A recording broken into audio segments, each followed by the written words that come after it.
가운데 나오신 우리 모든 성도님들 가운데 하나님께 주시는 놀라운 은혜와 평강이 날마다 함께 하시기를 주님의 이름으로 축복합니다. 네, 새로운 시즌이 시작되었는데요. 오늘부터 8월까지 4달 동안은 또 우리에게 아주 익숙한 이 사도신경에 대해서 자세하게 살펴보는 시간을 가져보려고 합니다. 네, 사도신경 다 아시죠? 네. 우리가 언제부터 이 사도신경을 외우고 있었는지 잘 기억도 안 날 정도로 꽤 오래전부터 너무나 자연스럽게 우리 입에 붙어 있는 것이 바로 이 사도신경입니다. 그런데 우리가 그 주기도문의 말씀 살펴볼 때와 마찬가지로 분명히 암송은 하고 있는데 암송을 한다는 것이 곧 그 내용과 의미를 완벽하게 제대로 다 파악하고 있다고 말하기에는 때로는 아닌 경우도 좀 있을 수가 있다는 것이죠. 우리 사랑하는 성도님들은 이 사도신경의 내용을 정확하게 이해하고 계십니까? 나에게 사도신경은 무엇인지, 또 나의 신앙에 어떤 영향을 미치고 있었는지 확실하게 알고 계신가요? 그리고 또 이 신앙의 고백이 과연 우리의 현재의 지금 삶으로는 어떻게 나타나고 있는지 그런 의미들을 분명하게 가지고 계실까요? 암송은 하지만 오히려 암송하고 있기 때문에 그렇게 깊이 생각하지 못하고 당연하게 여기며 넘어가기가 더 쉬운 것 같습니다. 그래서 오늘부터 차근차근 그 내용들을 천천히 살펴보려고 하는데요. 이번 시즌 이 사도신경의 내용을 함께 말씀으로 나누면서 우리의 믿음이 말씀 위에 바르게 세워지는 그런 반석과 같은 믿음으로 나아가기를 주님의 이름으로 축복합니다. 자, 그럼 우리가 가장 먼저 생각해 봐야 할 것은 도대체 이 사도신경이 무엇인가에 대한 문제일 것입니다. 사도신경이 뭡니까? SNS에 어떤 목사님이 이렇게 자기 경험을 이렇게 글로 올린 것을 봤는데 그 부교역자 시절에 이제 교회 학교를 담당했을 때 그 10월 달에 종교개혁 주일이라고 있거든요. 이제 종교개혁이 일어난 그걸 기념한 이제 10월 마지막 주에 그 종교개혁 주일이 있는데 이 종교개혁 주일을 맞아서 아이들에게 이 종교개혁의 의미도 좀 알려줄 겸 해서 예배 중에 사도신경 대신에 니케아 신경을 읽었다고 합니다. 그 결과 어떻게 되었느냐? 예배 후에 한 장로님이 부르셔서는 어떻게 예배 중에 사도신경을 안 하고 다른 것으로 대신할 수 있냐며 당신 혹시 이단 아니냐고 이단으로 의심된다고 교회에 공식적으로 문제를 삼겠다고 강력하게 경고를 하셨다는 것입니다. 사도신경이 도대체 뭐길래 이런 반응까지 나오는 분이 있는 것일까요? 정말 사도신경 안 하면 이단일까요? 차근차근 살펴보도록 하겠습니다. 자, 먼저 사도신경이란 단어의 기본적인 의미부터 생각해 봐야 할 것 같은데요. 신경이라는 말은 믿을 신의 글경, 즉 믿음의 내용을 글로 적은 것을 말합니다. 신조라고도 번역하기도 하는데 영어로는 크리드라고 해서 이 크리드라는 말은 어디서부터 온 거냐면 라틴어 크레도, 이게 나는 믿는다 이 말이에요. 나는 믿는다 에서 온 그 말입니다. 그러니까 우리가 믿잖아요. 믿음이 있는데 그 믿는다고 할 때 무엇을 믿는다는 것인지 그 내용도 있어야 될 거 아니에요. 그래서 그 믿음의 내용이 무엇인지를 정리해 놓은 글이 되는 것입니다. 그래서 신경은 사도신경만 있는 것이 아니고 방금도 말씀드린 것처럼 니케아 신경이라고 AD 325년에 니케아 회의 때 채택된 그 니케아 신경도 있고 또 아타나시우스 신경이라는 것도 있고 다른 그런 신경들이 있어요. 그리고 더 나아가서는요, 이것도 굉장히 파격적인데 어떤 교회에서는 교회 성도님들이 다 함께 모여서 우리가 하나님의 무엇을 믿는가, 우리가 예수님의 무엇을 믿는가를 자신들의 그 공동체에서 그 믿음의 내용들을 다 같이 모여서 정리를 해가지고 그 교회만의 신경을 만들어서 예배 시간에 사도신경 대신에 그 신경을 고백하는 그런 교회도 있습니다. 그러니까 우리도 같이 모여서 도대체 우리가 믿는 하나님은 어떤 분인가에 대해서 우리 다 같이 모여서 공동 내용을 작성한 다음에 다시 찾는 교회 신경 이렇게 만들 수도 있다는 거예요. 그러니까 신경은 우리가 무엇을 믿는가에 대해서 그 믿음의 내용을 정리한 신앙 고백이다. 뭐 이렇게 공동체적 신앙 고백이다. 뭐 이렇게 이해하시면 됩니다. 자, 그러면 사도신경은 무엇일까요? 사도신경은 당연히 사도들의 신앙 고백이겠죠. 그런데 재밌는 것은 제목이 사도신경이니까 당연히 사도들이 만든 것이겠구나 생각이 들겠지만 또 그렇지가 않다는 것입니다. 일단 사도가 뭐냐, 사도에 대한 개념에 대해서도 사실 할 얘기가 굉장히 많은데 그냥 단순하게 이해해 보자면 예수님의 제자들이 곧 사도라고 볼 수 있잖아요. 거기서 가룟 유다는 죽었으니까 빼고, 그래서 유대인들은 또 이게 한 명 빠지는 거를 못 봐요. 12를 꼭 맞춰야 되거든요. 그래서 12명 맞추려다 보니까 사도행전 1장에 보면 제비 뽑기를 해서 마띠아라는 사람을 세워서 12사도를 이렇게 맞춥니다. 그럼 12명, 사도는 12명 끝인가?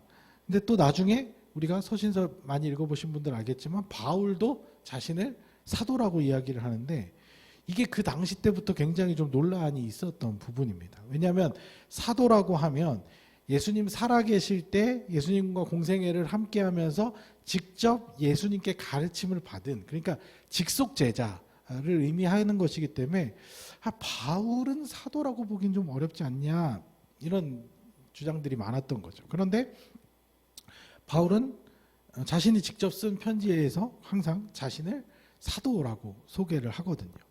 왜냐하면 바울의 주장은 당시 예수님을 자기가 직접 따라다니지는 않았지만 결국엔 자기가 회심하고 예수님께서 가르치신 예수님의 말씀을 다 온전히 인정하고 받아들였고 또 다메섹 도상에서 자신이 그때 눈이 이제 가리워졌지만 분명하게, 너무나도 분명하게 부활하신 예수님을 만났거든요. 확실하게 난 만났기 때문에 어떤 사도들보다 내가 못할 것이 없다. 그래서 당당하게 자신을 사도라고 밝힙니다. 우리가 지금 이제 그 사도가 누구까지가 사도고 뭐 이거를 지금 따지자는 게 아니라 무슨 사도 자격증명서 발급해주는 그런 데가 있는 것도 아니잖아요. 그게 중요한 게 아니라 이제 예수님을 직접 보고 예수님의 제자로서 예수님의 가르침을 직접 배웠던 이제 그런 걸 이제 사도라고 할 수 있는데, 중요한 것은 이제 초대 교회를 이룬 것들이 다 사도들이 리더가 되어서 각 교회의 지도자로서 교회를 이제 시작을 하게 된 거죠. 그러니까 이 초대교회 당시 예수님의 가르침을 교회 성도들에게 직접 가르치고 전달했던 이 사도들의 어떤 공통적인 그런 믿음의 내용이 있었다는 거예요. 그 내용을 기반으로 만들어진 것이 바로 이 사도신경인 것이죠. 그러니까 실제로 사도행전의 내용을 보면 그 당시는 사도들조차도 굉장히 혼란스러워했어요. 왜냐하면 이방이 유대인만 구원받는다고 생각했는데 이게 이방인의 구원 받고 성령 받는 일들이 이제 막 나타나고 하니까 이거에 대해서 약간 좀 혼선이 있었고, 이것을 어떻게 이해하는지 사도들끼리도 조금 다른 부분이 있었고, 또 성령의 역사가 나타나는 것에 대해서 또 여러 가지 이견이 있고, 그래서 이들끼리 어떤 명확하게 정리된 고백문이나 의결문 같은 것을 작성할 수 있는 그런 분위기가 아니었습니다. 그래서 후대에 한 4세기경에 어떤 사람들이 주장하기를 이 사도신경은 사도들이 직접 한 문장 한 문장씩 적은 것을 모아가지고 사도신경을 만들었다, 이렇게 주장하는 사람들도 있었는데 이것은 확인되거나 증명된 바가 없는 어떤 썰에 지나지 않고, 실제로는 사도들의 가르침을 받은 교회들에서 그냥 자연스럽게 그 믿음의 내용들을 정리해 가면서 자연 발생적으로 생겨난 것이 후대의 문장으로 정리되어서 사도신경이 된 것입니다. 그러니까 사도신경은 사도들이 직접 만든 신경이 아니라 사도들의 가르침을 기반으로 한 사도적 믿음의 내용을 담은 신앙 고백문이라고 할 수 있다는 것이죠. 사도신경 자체는 성경에 없습니다. 주기도문은 예수님이 말씀하신 것이기 때문에 그 내용 그대로 성경에 있지만, 사도신경은 성경의 어떤 구절을 그대로 따온 것이 아니라 성경 전체의 내용을 바탕으로 사도들이 고백하는 믿음의 내용을 다시 정리한 것이기 때문에 한 토시 한 토시 다 똑같이 어디에 있는 그런 것이 아니라는 거죠. 자, 그러면 이 믿음의 고백들은 이렇게 자연스럽게 만들어진 것이라고 했는데 어떻게 그렇게 형성이 되었을까요? 또 무슨 이유로 만들어졌을까요? 자, 이 사도신경의 내용들을 이렇게 한번 머릿속으로 대충 이렇게 쭉 지나가 보면 우리가 주로 이런 내용을 언제 다루고 배우는지 눈치채시는 분들이 있을 거예요. 우리 사도신경에 나오는 그 내용들 우리가 뭐 설교 때도 할 수 있고 예배 때도 하지만 주로 이 내용들을 언제 배우고 언제 가르치고 언제 고백하는지 언제냐면 바로 세례 받을 때. 세례 받는다는 것이 결국에는 예수님을 메시아로 그리스도로 인정하고 받아들이는 믿음을 확인하는 거잖아요. 그래서 교회 공동체의 모든 사람들 앞에서 그걸 또 선언하기도 하는 그런 거잖아요. 그러면 이제 교회 공동체가 이 교회라는 공동체가 고백하는 믿음의 내용과 이 세례 받는 사람의 믿음의 내용이 동일해야 될 거 아니에요. 그 확인 절차가 필요할 거 아니에요. 그래서 그 교회가 무엇을 믿고 있는지를 정리해서 세례 베풀기 전에 같은 믿음의 내용인지 그 믿음을 가지고 있는지를 확인하는 것이죠. 그러니까 이게 우리도 지금 세례 받기 전에 어떤 세례 교육을 하고 그래서 이 사람이 제대로 정말 예수님에 대해서 우리 교회가 가진 믿음과 똑같이 믿는지 확인을 먼저 세례 교육을 통해서 하고 세례 여러분들 받아본 적도 있으시고 받는 걸 보신 적도 있으시겠지만 누가 받을 때 교회랑 목사님만 하는 게 아니라 우리 성도님들도 대답하는 시간이 있는 거 아시죠? 그게 이 모두의 어떤 공동체적 신앙 고백을 세례를 베푸는 사람, 세례를 받는 사람, 또 그 교회 공동체 모두가 함께 같은 믿음을 선언하고 고백하는 거예요. 사실 요즘 교회는 이 세례 교육이 확실하지 못해서 그런 건지 아니면 세례를 너무 남발해서 그런 건지 모르겠지만 성도들끼리도 이 서로 믿는 내용이 이게 같은 것인지 약간 의아하게 느껴질 때가 있거든요. 같은 교회를 섬기는 지체인데 저 사람이 고백하고 있는 믿음하고 내가 가진 믿음하고 뭔가 좀 다르다는 느낌이 들 때도 있고 심지어는 목회자가 앞에서 뭐 말씀을 선포할 때나 아니면 어떤 행사들을 이끌거나 뭐 얘기하는 걸 들을 때 내가 믿는 하나님하고 과연 같은 하나님인가 싶은 그런 느낌이 들 때도 있다는 것이죠. 이런 현상이 일어나는 이유가 바로 이 서로의 신앙 고백이 정말 같은 고백인지 말씀을 근거로 해서 제대로 확인하지 않았기 때문에 정확하게 살펴보지 않았기 때문에 일어나는 현상입니다. 그래서 한 성도에게 세례를 베풀 때는 말씀에 근거한 온전한 가르침을 통해서 그 믿음에 전적으로 동의하는지 아닌지를 먼저 확실하게 확인할 필요가 있습니다. 그러니까 세례 주는 게 목적이 아니고 세례를 많이 주는 게 목적이 아니라 이 사람이 정말 그 믿음을 우리가 믿는 믿음을 똑같이 고백하고 있는지를 확인을 해야 된다는 것이죠. 그래서 세례 받는 아까도 얘기한 것처럼 세례 받는 사람, 세례 베푸는 사람, 또 세례 베푸는 자리에 있는 모든 성도들이 그래 우리의 믿음은 이런 것이지 우리가 믿고 있는 하나님은 이런 분이지 우리를 구원하신 예수님은 이런 분이지 이렇게 모두 공동체가 확인하고 동의하는 것이 절차가 필요하다는 것입니다. 그래서 초대교회 때도 그냥 막 세례를 베푼 것이 아니라 지금과 비슷하게 서로 묻고 답하는 문답식으로 그 믿음의 내용을 확인했습니다. 그래서 뭐 그냥 방언한다 그러면 무조건 세례 주고 뭐 기적을 일으켰다 그러면 세례 주고 이런 게 아니라 어떤 현상이나 이런 것으로 확인하는 것이 아니라 그 믿음의 내용을 철저하게 점검하고 확인했다는 것이죠. 그래서 문답식으로. 그래서 예를 들면 전능하셔서 천지를 창조하신 하나님을 믿으십니까? 이렇게 물으면 예, 나는 믿습니다. 나는 믿는다. 이걸 고백을 하는 거예요. 예수 그리스도의 죽음과 부활을 믿습니까? 아멘. 예, 저도 동의합니다. 인정합니다. 이런 식으로 서로의 믿음의 내용을 확인하는 것이죠. 그래서 오늘 우리가 교독했던 마태복음의 말씀이나 본문 누가복음의 말씀도 그런 의미의 그 연장선인데 누가복음 9장 20절 우리 다시 한번 읽어보겠습니다. 예수께서 이르시되 너희는 나를 누구라 하느냐? 베드로가 대답하여 이르되 하나님의 그리스도시니이다 하니. 여기도 보면 결국 베드로의 신앙 고백이라는 것이 예수님의 질문에 대한 답이잖아요. 너희는 나를 누구라고 생각하니?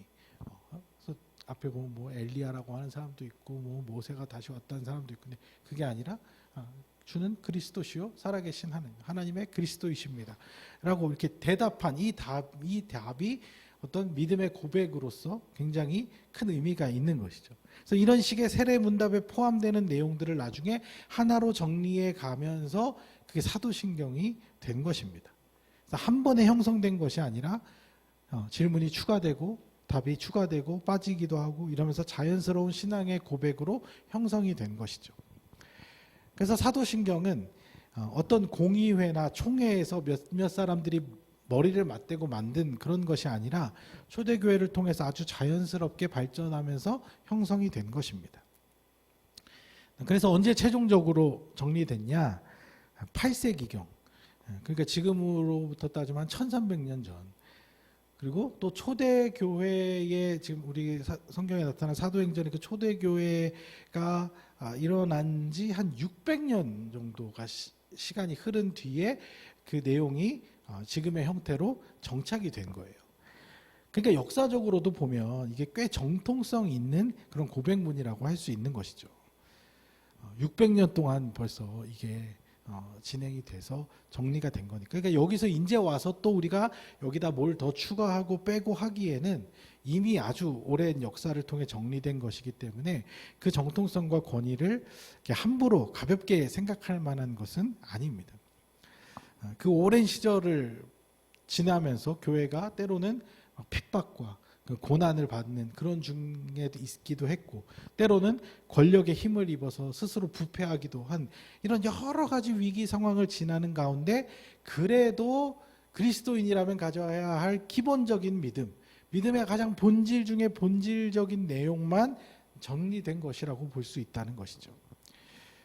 그렇기 때문에 사실은요, 우리가 이 사도신경의 내용만 확실히 이해하고 그 믿음대로 살기만 해도 충분히 좋은 믿음, 바른 믿음 위에 우리의 믿음을 세워갈 수 있는 것입니다. 그래서 우리가 이제 이 고백들의 내용을 살펴볼 것인데, 그 고백들을 우리가 하나하나 좀 쭉 우리가 암송하듯이 우리가 많이 했지만 이제는 정말 한 구절 한 구절 한번 그 의미들을 생각하면서 그 믿음을 내 믿음으로 바른 믿음으로 이렇게 세워나가는 귀한 시간으로 삼으시기를 축복합니다. 자, 그러면 마지막으로 초대교회는 왜 성도들에게 이 믿음의 내용을 확인해야 했을까요? 왜 사도신경에 포함된 이 내용들을 확실하게 점검하고 확인해야 했을까요? 이걸 생각해 보면 좋을 것 같은데요. 사실 이런 내용들이 중요하게 담기게 된 결정적인 이유는 바로 이단 사상들 때문이었습니다. 신약 성경의 내용, 특히 서신서의 말씀을 읽다 보면 예수님이 하늘로 올라가신 후에 초대교회가 많은 이단적 사상에 부딪혔던 것을 알 수 있습니다. 그래서 서신서들에 나타난 내용들도 보면 그 당시 이단들의 어떤 주장에 대한 반론, 반박들인 경우가 많습니다. 마찬가지로 사도신경 역시 그런 이단적 사상에 대항하여서 우리가 믿는 내용이 정확히 어떤 것인지를 명시적으로 정리할 필요가 있어서 생겨나게 된 것입니다. 예를 들어서 초대교회에 당시 가장 많이 등장한 이단 사상이 뭐냐면 영지주의예요.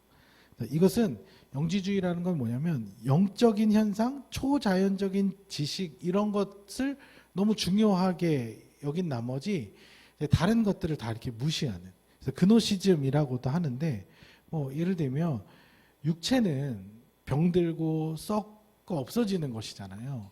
그러니까 이것은 굉장히 하찮은 것으로 본 거예요. 육체는 이건 잘못된 것이고 하찮은 것이고 미천한 것이기 때문에 저 높으신 하나님의 아들 예수님이 이 몸을, 이 육체를 입고 이 땅에 왔다는 게 말이 안 된다는 거예요. 그래서 예수님의 신성은 믿지만 예수님의 인성을 인정하지 못하는 거죠. 왜 이런 주장들이 생겨났을까요? 신이 인간의 몸을 입고 왔다는 것, 이 말 자체가 사실 그렇게 쉽게 믿어지는 내용이 아닙니다. 이게 굉장히 기독교로 들어오는 데 있어서 굉장히 큰 진입 장벽이에요. 우리가 다 그냥 사람들 교회로 다 그냥 데려온다고 되는 게 아니라 그 사람이 정말 예수 신이, 하늘의 신이 이 땅에 몸을 입고 왔다, 이게 믿어지냐? 안 믿어지는 게 당연하죠, 처음에는. 근데 이게 하나님의 은혜로 우리가 이게 믿어지는 순간이 있거든요. 근데 이제 안 믿어지는 사람들은 이게 절대로 머리로 생각해가지고는 받아들여지지가 않는 거예요. 그러니까 우리도 사실은 믿는다고 하지만 이거를 누군가한테 뭐 과학적으로 아니면 논리적으로 뭐 이렇게 설명하기는 어렵잖아요. 그러니까 믿어 그냥 뭐 이렇게밖에 말을 못 하잖아요, 사실. 근데 그러다 보니까 이게 안 믿어지는 사람들이 자신들이 이해할 수 있는 상식선에서 자꾸 하나님을 이제 끼워 맞추는 설명들을 하기 시작하니까 이런 이단들이 발현하는 거예요. 근데 이런 주장을 하는 사람들이, 교회 안에 이런 주장을 하는 사람들이 있는데, 사도들이 듣기에는 이게 완전히 말도 안 되는 이야기죠. 왜냐하면 사도들은, 아까도 말했지만 사도들은 예수님의 직속 제자인데, 예수님을 직접 눈으로 목격하고 얼굴을 보고 손을 잡고 같이 밥을 먹고 했던 사람들이 살아있는데 몸으로 오지 않았다니 이게 뭔 소리냐. 베드로가 들은, 베드로 이제 이런 얘기 들으면 욱할 수밖에 없죠. 내가 예수님이랑 같이 밥도 먹고 발도 씻고 배도 타고 다 했는데 뭐 예수님의 육체가 없다는 이런 소리를 하고 있으니, 그러니까 이런 거짓 주장들, 거짓은 거짓인데 들어보면 꽤 그럴듯한 꾸며낸 이야기들이 교회 안에서 자꾸 생겨나다 보니까 확실하게 믿음의 고백으로 딱 명시해야 될 필요가 생긴 거죠. 그래서 뭐라고 사도신경에 들어가 있어요? 동정녀에게서 나시고 또 고난을 받으사 등의 고백들이 거기 들어가는 거예요. 그냥 아무에게나 세례를 베푼 것이 아니라 예수님께서 이 땅에 육체를 입고 오신 것에 대해서 명확하게 고백하지 않으면, 인정하지 않으면 굳이 세례를 베풀 이유가 없는 거죠. 그냥 세례를 베풀어서 교인 만드는 게 목적이 아닌 거예요. 정확하게 그 믿음을 받아들이고 인정하고 선언할 수 있을 때 세례를 베푼 거죠. 또 마르키온주의라고 구약의 하나님과 신약의 하나님을 완전히 다른 하나님으로 구분하는, 그래서 구약의 하나님은 부정하는 그런 이단들도 있었어요. 사실 우리 지금도요, 이 성경을 바른 관점으로 이해하지 못하면 정말 구약의 하나님과 신약의 하나님이 너무 다르게 느껴질 때가 있거든요. 무슨 전쟁의 신, 침략의 신, 심판의 신, 이런 무서운 공포의 신 같이 느껴질 수가 있죠. 근데 우리가 그 구약의 하나님을 왜 같은 하나님으로 받아들일까요? 예수님께서 그 하나님을 자기 아버지라고 고백하셨거든요. 유대인들을 비롯한 그 고대 인간들이 피조물로서 그 위대하시고 온전하신 하나님을 이해할 능력이 없어가지고 한시적으로 그렇게 할 수밖에 없었던 상황들이 있었던 것이지, 애초부터 하나님이 막 전쟁을 좋아하시고 심판을 좋아하신 그게 아니라, 애초에 하나님은 우리를 구원하시기 원하시는, 온 인류를 사랑하시고 회복시키기 원하시는 하나님이라는 거죠. 왜요? 우리를 지으신 우리 아버지니까. 우리를 가장 아름답게 만드신, 우리를 정말 이 존재 자체로 사랑하시는 분이니까. 그래서 그 구약의 창조주 하나님에 대한 고백이 전능하사 천지를 만드시, 이걸로 그 고백으로 사도신경 안에 들어가 있는 거예요. 또 영지주의와 비슷한 거기서 파생된 주장 중에 가연설이라고, 도세티즘이라고 또 이런 것도 있는데, 이것도 역시 예수님이 그러면 완전히 영으로만 존재한 게 아니라 몸은 몸인데 가짜 몸으로 왔대요. 이건 또 뭔 소리야. 아니면은 영으로 왔는데 그 사람들이 다 착각한 거래요. 속은 거래요.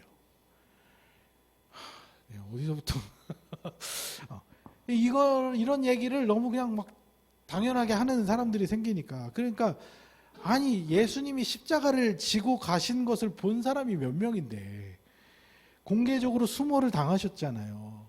그 사건이 기록으로도 남아있는데 이게 뭔 말도 안 되는 소리냐. 그래서 어떤 내용이 들어가요? 본디오 빌라도에게 고난을 받으사, 역사적 인물의 실명까지 그대로 넣어서 이것은 명백한 역사적 사실이다라는 것을 드러내는 것이죠. 그 덕에 본디오 빌라도는 평생 자기 이름이 아주 저주받은 이름처럼 불리우게 됐어요. 자기는 분명히 예수님께 난 잘못 없어라고 손까지 씻었는데 영원히 고통받는 이름이 돼버리고 말았죠. 그러니까 사실 사도신경의 이런 내용들만 우리가 정확하게 이해하고 그 믿음만 제대로 가질 수 있으면요, 이단에 빠질 수가 없어요.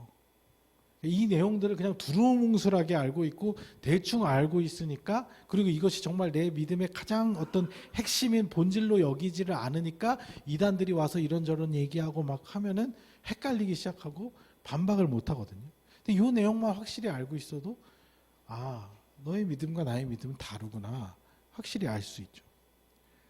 또 이단뿐만이 아니라 겉으로는 정상적인 교회인 것처럼 보이지만 저쪽에 사랑 땡땡 무슨 교회처럼 겉으로 보기에는 뭐 다 법적으로도 뭐 다 정식적인 교회인 것처럼 보이지만 본질적인 믿음과 상관없는 그런 것들에 치우친 교회와 목회자들을 우리가 분별하고 판단할 수 있는 그런 가이드가 된다는 것이죠.